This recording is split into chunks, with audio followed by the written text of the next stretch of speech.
Indiana Pacers versus New York Knicks. Game number 5 ng championship playoff para sa Eastern Conference Final ng NBA.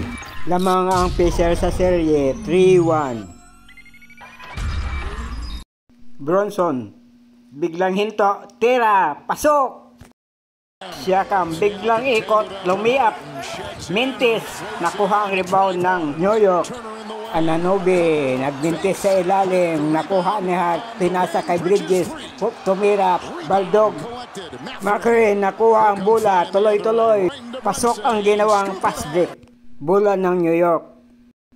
Nagaw ang bola ng Indiana. Binasa kay Siakam, pumasok sa ilalim, reverse layup for 2. Labas ngayon ang bola para sa Indiana. Pinasa kay Haliburton. Haliburton nagde-dribble. Pumasok, biglang nag-layup, pasok. Hawak ang bola ni Hart.